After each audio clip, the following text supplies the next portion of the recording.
2 अक्टूबर गांधी जयंती के अवसर पर तहसील मिलक के परिसर में धूमधाम से मनाई गई गांधी जयंती।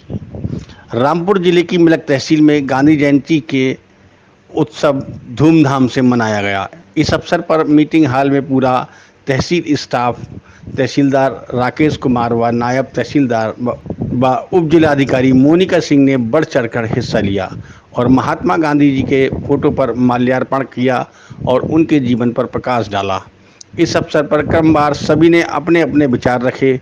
इस अवसर पर तहसील कर्मचारी जवर सिंह की 105 साल की मां को तहसीलदार राकेश कुमार सिंह ने उनके घर जाकर सम्मानित किया व उनका आशीर्वाद भी लिया।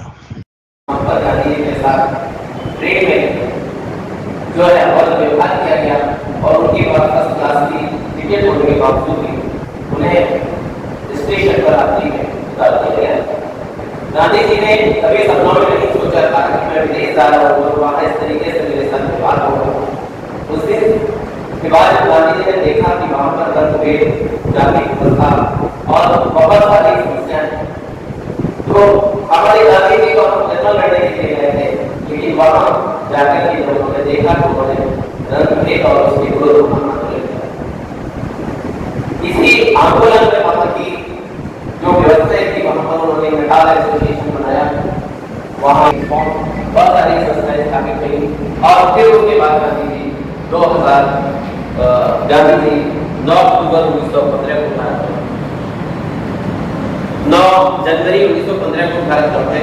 9 जनवरी को आप देखते हैं, इसीलिए हम लोग प्रवासी दिवस के रूप में मनाते हैं।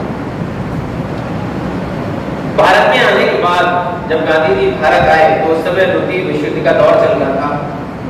प्रथम विश्व युद्ध का दौर चल रहा था 1914 से 1918 तक युद्ध चला। जब गांधी जी वापस आए थे 1915 में, उसके बाद सबसे पहले उन्होंने भारत की जो यहाँ व्यवस्था चल रही थी उसमें आंदोलनों का दौर था। सबसे पहले गांधी जी ने चंपारण आंदोलन में हिस्सा लिया।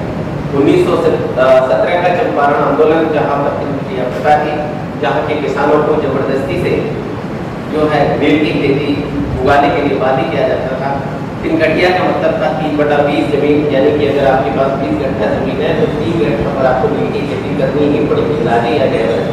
गांधी जी वहाँ पर पहुँचे और उन्होंने अंग्रेजों से और जमींदारों के साथ वार्ता की और गांधी जी इस आंदोलन में सफल हुए और गठिया की समाप्ति हुई। इसके बाद 1918 में गुजरात में खेड़ा आंदोलन रहा। गांधी जी उस आंदोलन में भी गए और उस आंदोलन की और किसानों को 18% से बढ़ा के 22% करा दिया गया। इस प्रकार से ये आंदोलन भी सफल रहा।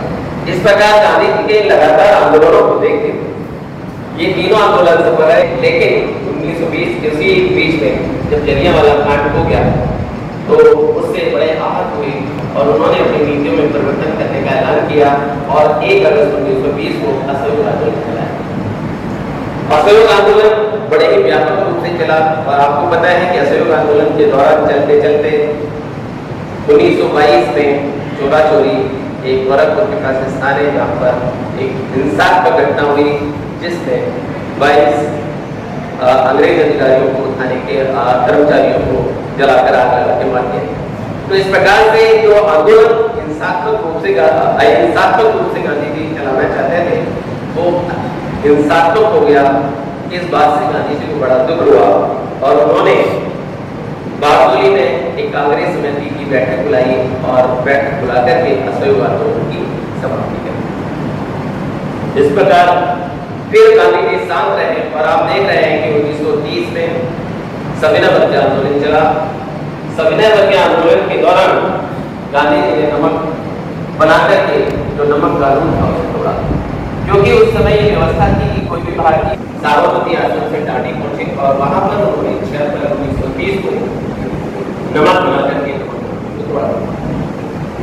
तो इस प्रकार से आप देख रहे हैं कि चला और इसके बाद असहयोग आंदोलन 1934 में समाप्त हो गया और फिर गांधी जी 1934 से लेकर के आपके सामने रखी है।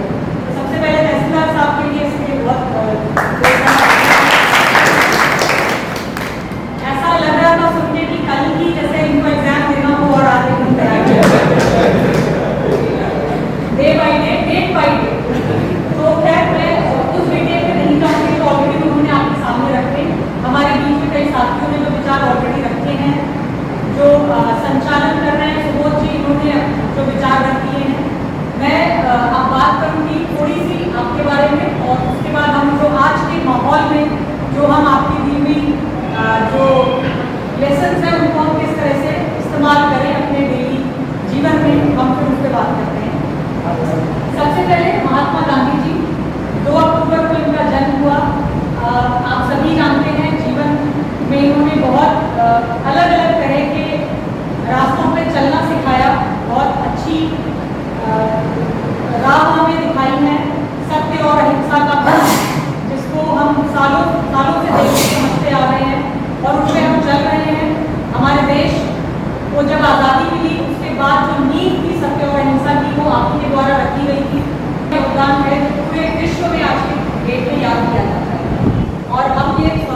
कई चीजों को राह दिखाई है, पिछली भी और आने वाली के लिए भी ये राह के प्रतीक बने रहेंगे।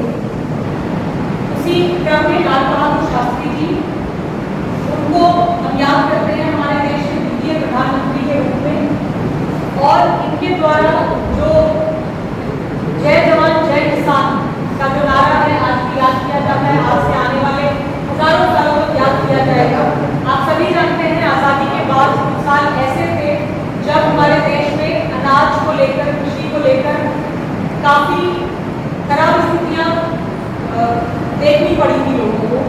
उसी समय पर आपने ये नारा दिया था जय जवान जय किसान का, जिसमें हम कह सकते हैं कि देश में जो हरित क्रांति और दुग्ध क्रांति आई थी, उसका कहीं ना कहीं बेस जो है हम कह सकते हैं आपसे शुरू हुआ था।